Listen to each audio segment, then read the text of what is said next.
ત્યાંના પ્રેમી ભક્તોએ નક્કી કરેલું કે બાપાને પાલખીમાં પધરાવા અને 4 જણા પાલખી ઉપાડે અને પાલખી લઈને સભાના સ્ટેજ ઉપર સુધી આવે. સ્વામીશ્રીને બહુ આગ્રહ કર્યો એટલે સ્વામીશ્રીનું મન તો ના પાડતું હતું, કારણ કે ઠાકોરજીની સમક્ષ આપણે પાલખીમાં બેસીને જવું એ યોગ્ય ન ગણાય. આપણી સેવકપણાની ભાવના જતી રહી ગણાય. એટલે એવું રવા દો. બહુ આગ્રહ કરો એટલે સ્વામી કે તમે ખાલી ખુરશી ઉપાડે જેટલી ઊંચી રાખીએ એટલી જ પાલખી ઊંચી રાખજો, વધારે ઊંચી ન રાખતા. એટલે ઠાકોરજીથી ઉપર આપણે ઊંચા આસને બેસીને જવું એ યોગ્ય નથી. પણ એવી રીતે બેઠા થકા પણ પોતાના ખોળાની અંદર હરિકૃષ્ણ મહારાજને રાખીને બેઠા. શું સ્વામીશ્રીના જીવનની અંદર આ અદ્ભુત ભક્તિ છે. આવા ભક્તિ સભર ભર્યા જે ગુણો છે એ ગુણોને જ્યારે આપણે આપણા જીવનની અંદર એ સ્મૃતિ પટ ઉપર લાવીએ ત્યારે આપણને ખબર પડે. અને જ્યારે સ્વામીજી સ્ટેજ ઉપર પધાર્યા ત્યારે બધું જ બરાબર હતું, પણ યોગી શતાબ્દી નિમિત્તેનો આ ઉત્સવ હતો એટલે યોગીજી મહારાજની મૂર્તિ ક્યાંય દેખાણી નહીં. અને તરત જ સ્વામીશ્રીએ કહ્યું કે યોગી મહારાજની મૂર્તિ લાવો. હવે તાત્કાલિક તો ક્યાંથી યોગી મહારાજની મૂર્તિ લાવવી? આપણે તો એમ કહીએ કે નથી મળે એમ તો ચાલો ચલાવી લઈશું, આપણે યોગી મહારાજનું સ્વરૂપ જ છીએ ને. આપણને આવો વિચાર આવે. પણ પોતાના ઈષ્ટદેવની સાથે યોગીજી મહારાજ પોતાના ગુરુ હરિને પણ સાથે પધરાવવા માટે પણ ભગવાનની ઈચ્છાથી તાત્કાલિક નજીકના ઘરોની અંદર કોઈને ઘરે યોગીજી મહારાજની મૂર્તિ હશે એ લાવી અને સ્વામીશ્રી જે પલ્લાની અંદર બિરાજમાન થયેલા ત્યાં ઠાકોરજી અને યોગીજી મહારાજને બંનેને પધરાવ્યા. એટલે આપણે ત્યાં કહેવાય છે ને કે જાનની અંદર ગાડામાં વરરાજો મૂળ ગણાય અને પછી અણવર છે અને જાનૈયા બેઠા હોય, એમ પોતાના ઈષ્ટદેવ અને પોતાના ગુરુહરિ એ આવા મહા મોટા ઉત્સવની અંદર પણ મુખ્ય ગણાય. આપણે તો એના સેવક છીએ. આવી સેવકપણાની ભાવના પણ પ્રમુખ સ્વામી મહારાજના જીવનની અંદર આપણે જોઈએ ત્યારે અને એ ગુણોનું ચિંતન અને મનન કરીએ ત્યારે આપણને કેટલો આનંદ આવે. આપણે એ ભક્તિ આપણી ધીમે ધીમે એને કારણે કરીને વધતી જાય. એટલે મોટા પુરુષનો જેમ જેમ ગુણ ગ્રહણ કરતા જઈએ એમ એમ આપણા જીવનની અંદર આપણને પણ ભક્તિની વિશેષતા વધતી દેખાય. જ્યારે જ્યારે પ્રમુખ સ્વામી મહારાજ પોતે ગોંડલની અંદર કે સારંગપુરની અંદર દર્શન કરવા પધારે ત્યારે આપણે એમને દર્શન કરતા જોયા છે. આપણે બધાએ દર્શન કરીએ પણ લટક સલામ કરતા ને સડરૂટ કરતા હાલતા થઈને નીકળી જઈએ, દેખ લિયા. પણ પ્રથમ ખંડની અંદર, મધ્ય ખંડની અંદર, છેલ્લા ખંડની અંદર, સુખસયામાં જ્યાં પણ એવી રીતે સ્વામી પોતે દર્શન કરે ને જાણે ભગવાનની સાથે એ વાતોચીતો કરતા હોય ને એવો આપણને અનુભવ થાય, એકાગ્રતાનો અનુભવ થાય. અને જ્યારે એ પ્રમાણે ઘનશ્યામ મહારાજના ખંડના દર્શન કરે ત્યારે પોતાના ગુરુ શાસ્ત્રીજી મહારાજને પણ યાદ કરે, યોગીજી મહારાજને પણ યાદ કરે.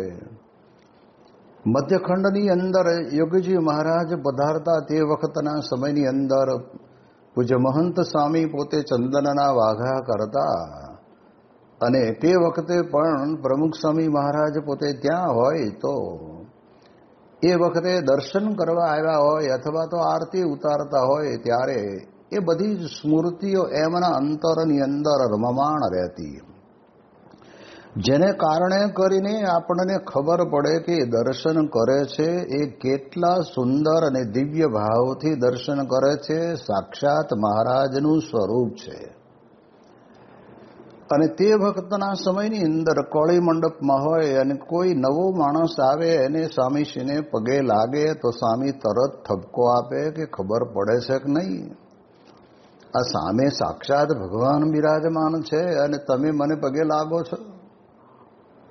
આ કેટલી બધી જબરજસ્ત એમના અંતરની અંદર પોતાના ઈષ્ટદેવ પ્રત્યેની ભક્તિ કહેવાય. ભક્તિ એટલે મેં નકર 2-5 અગરબત્તી હળગાવીને ધુમાડો કરીને આપણે ચારે બાજુ મૂકી દઈએ એ ભક્તિ ઠીક છે, કરતા હોય ભલે કરે, પણ આ ભક્તિ એટલે આ ભક્તિ કે ભગવાનમય જ બનવાનું છે અને ભગવાનની જ ભક્તિ કરવાની છે.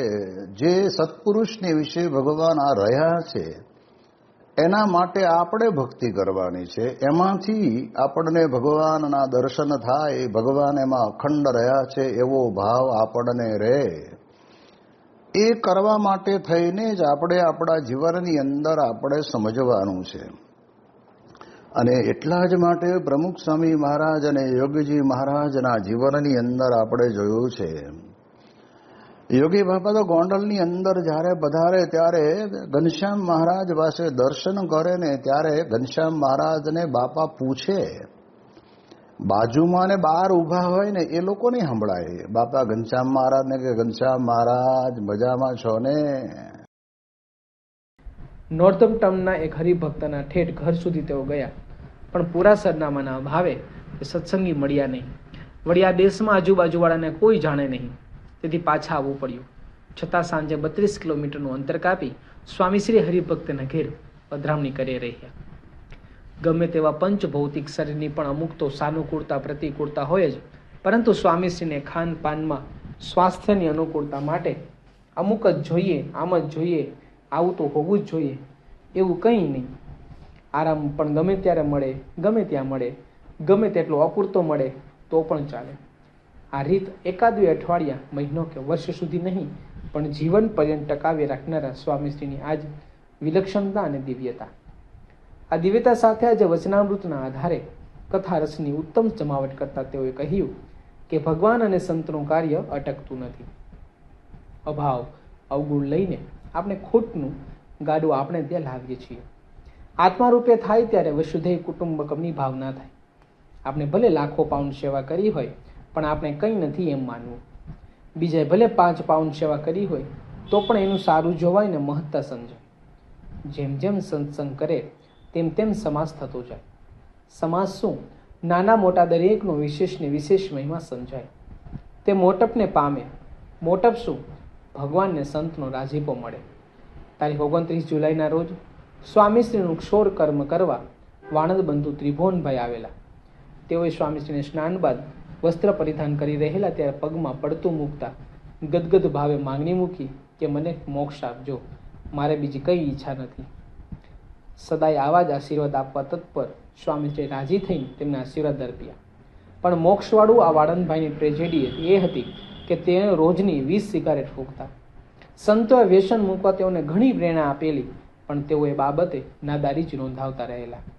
તેથી સિગારેટની સીડી પર ચડતા ચડતા મોક્ષની મંજિલે પહોંચવાની તેઓની વાતથી સૌ રમૂજ કરવા લાગ્યા. પરંતુ સ્વામીશ્રીએ તેઓને ધીરજ સમજાવતા કહ્યું, જુઓ, તમે રોજની 20 સિગારેટ પીવો છો, તેનો વર્ષે દાડે જે ખર્ચો થાય તેટલા પૈસામાં તો દેશમાં ઘર બની જાય. પણ તમારી સેવા કરી તો યાદગારી માટે કામ કરો. હાલ રોજ 20 સિગારેટ પીવો છો તો 10 પીવી, 2-3 મહિના પછી 5 કરવી, એમ કરતા છૂટી જશે. સ્વામીશ્રીની આ વ્યવહારુ વાત એ વ્યસની વાણંદે વ્યાજબી લાગી અને તેઓ તેમ કરવા સંમત થયા. સ્વામીશ્રી આ વ્યસન મુક્તિના આગ્રહી હતા, પણ તે બાબતે ઉતાવળા નહોતા. તેઓ સમજતા કે ધીરે ધીરે રે મના, ધીરે ધીરે સબ કુછ હોય, માલી સિંચે 100 ઘડા, ઋતુ આવે ફૂલ હોય. જેને જેવી શ્રદ્ધા તે મુજબ સ્વામીશ્રી સૌને આગળ વધારતા. તારીખ 29 જુલાઈની પ્રાતઃ પૂજા બાદ બેપિસ્ટ ચર્ચમાં વચનામૃતના આધારે સ્વામીશ્રીએ કહ્યું કે ગુણાતીત પુરુષ હોય તેને અપમાન અડે નહીં, માન મળે તો ઉભરો ચડે નહીં. સહન કરવું એ મોટી સામર્થ્ય છે. બીજી સામર્થ્ય મોટા પુરુષ વાપરતા નથી. કદાચ હજારો લોકો વિરોધ કરે પણ મોટું મન રાખી સહન કરે. વિરોધ કરનાર આંખ કાઢે તો પણ દયા રાખે છે. ઘડી ઘડીમાં તપે અને નરમ થાય તેમાં મોટપ નહીં. અતિશય મોટા એટલે સાક્ષાત સ્વરૂપ. પાપીનો પણ ઉદ્ધાર કરવો છે, બધાનું સારું કરવું છે એટલે સહન કરે છે. તેઓના જીવનમાં હરદમ જોવા મળતું ગુણાતીત સંતનું આ સ્વરૂપ દર્શન કરાવી સ્વામીશ્રીએ તારીખ 30 જુલાઈના દિવસે સૌના જય જયકાર વચ્ચે વેલિંગબરોમાં અક્ષર પુરુષોત્તમ મહારાજ પધરાવી દીધા. આ પ્રતિષ્ઠા સાથે જ તેઓના 23 દિવસના મિડલેન્ડના કાર્યક્રમ પર પૂર્ણ વિરામ મુકાયું. આટલી ટૂંકી સમયાવધિમાં તેઓએ 3 મંદિરો, 425થી વધુ પધરામણીઓ અને 2700 કિલોમીટરની મુસાફરી કરી સત્સંગને તરોતાજા કરી દીધો. આવા વિદ્યુત વેગી વિચરણમાં એકવાર તેઓ જે યુવકની મોટરમાં બેઠેલા તેમાં ઘણી બધી કેસેટો જોઈ તેઓ પૂછેલું, આ કેસેટો ભજનની છે? સ્વામીશ્રીના પ્રશ્નથી તે યુવક શરમાઈ ગયેલો. તે વખતે સ્વામીશ્રીએ તેને આપણા કીર્તનોની કેસેટો સાંભળવા ખાસ અનુરોધ કરેલો. એક પધરામણી દરમિયાન યુનિવર્સિટીમાં ભણતો વિદ્યાર્થી અભક્ષ્ય ખાતો પીતો જણાયો. તેની દલીલ હતી કે અમને કેન્ટીનમાં શાકાહારી ખોરાક મળતો નથી તો કેમ કરવું? ત્યારે સ્વામીશ્રીએ તેને સ્વયં રસોઈ કરવા સમજાવ્યું અથવા બ્રેડ, બટર, બટાટા, વટાણા, ફળફળાદી વગેરે લેવા જણાવ્યું, પણ લેશ નમતું ન જોખવા દીધું. આ રીતે વિચરણ દરમિયાન દરેકને તેઓએ સત્સંગી તરીકેની ફરજથી સભાન કરેલા. એકની એક વાત વારંવાર કરવાનો સ્વામીશ્રીને લેશ કંટાળો જણાતો નહીં. ગમે તેવા હિતવાંછુ કે પરોપકારી પણ આટલી બધી શ્રદ્ધા રાખી ન શકે.